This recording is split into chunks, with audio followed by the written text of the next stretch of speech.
Hey, hello, my name's Sean Carter, President and CEO of NEACH and NEACH Payments Group. Really important information to share related to how Nacha is going to be requesting copies of your ACH audit, whether directly for the FI or as your third party senders get their audits requested.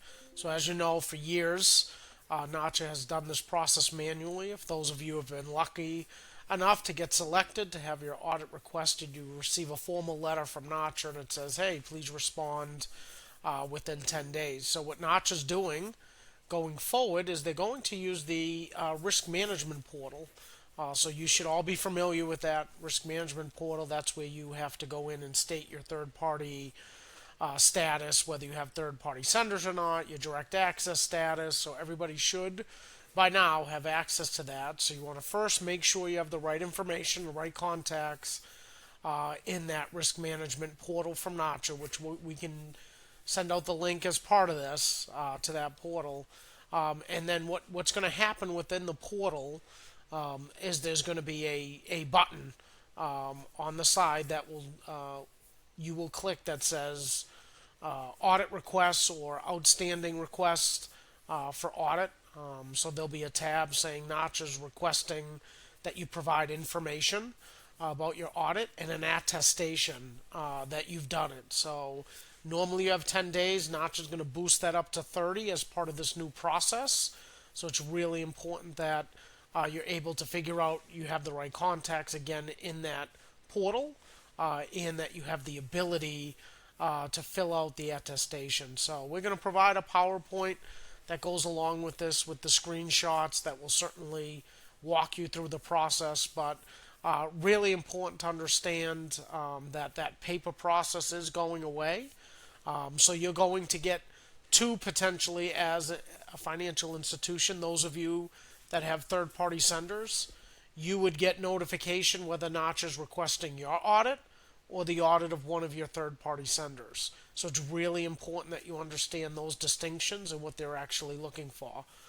Now, why are we promoting or really making you take this seriously? Number one, it was a rules and operations bulletin that came out on September 11th, reminding everybody of what the penalties are for not having an audit done, whether you're the FI or the third party sender. Let's remember that's considered willful disregard of the rules and can carry a major fine. The other reason we want to make you aware of this is not because they're going to an automated process. They are certainly going to do more requests than they have in the past, right? So that's one of the benefits to them of automation is they can send out a message to everybody if they so choose on that site to do an attestation. So there will be an increase in the number of audit requests each year for both financial institutions and for their third-party senders. So just make sure that you have your plan in place each year of how you're going to get your audit done, whether you do internal and external party or you buy a workbook, however you do it, you and your third-party senders just make sure that you really have that plan to get that done. It's not too late this year to get them done, so I implore you, if you haven't set that plan to get your audit done for this year, or you don't know what your plans are of your third party senders, now's the time to start reaching out. So again, there was a bulletin released on the 11th. You should have seen that, or someone in the organization should have seen that. But just highlighting again the importance of the audit, what should be included in your ACH audit. I've been around long enough when the audit used to be in the rule book, and now it's more of a, hey, figure it out on your own. Make sure you hit all the areas of activity.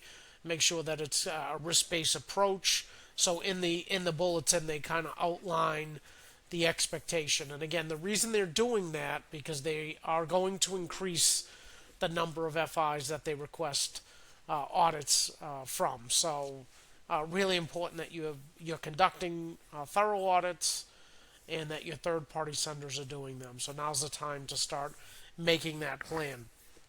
I would also want for everybody to understand that when you're in that portal, if you are having trouble, there is a button up top where it's kind of like Ask Nacha. You'll see that when you're in there.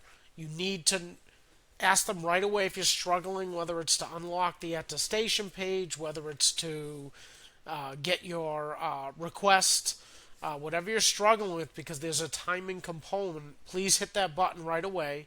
It'll go right to the Nacha staff, the compliance group that's responsible for this, and they'll be able to take care of you. We don't want anybody to end up getting in trouble for something they did, right? You have a completed audit, you just struggled with the request part of this.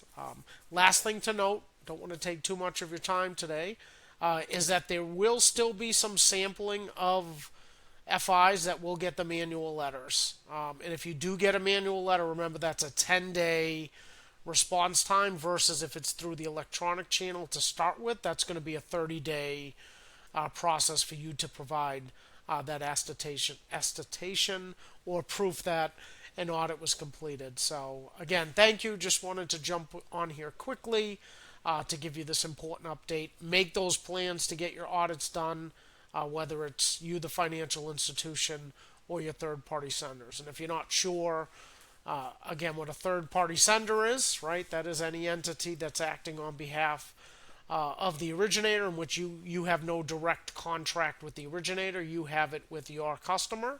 So anybody in the service business, payroll, taxes, some of those property management, those are good examples of third-party senders. Doesn't mean they all are, but that's what you're looking at, is any party where you have the agreement with them, but they're not directly the originator of the transaction, meaning they're not getting the authorization to debit or credit the receiver. That's what a third-party sender is. There's a tool on that same risk management part of the Nacha website that you can put in a scenario, and it'll tell you if you have a third-party sender or not. So take advantage of that. Again, thank you, Sean Carter with NEACH. If you have any troubles, anybody, please reach out to us here at NEACH or at NEACH Payments Group. And good luck with this new process. Step one, make sure your information is correct. Make sure you know where the risk management portal is, and then take a peek at the PowerPoint that's going to be, or the documentation we provide as part of this that you can download. It'll walk you through the screenshots very easily on where you should be looking. And there is a help button, as I mentioned. Okay, thank you, and everyone enjoy your day.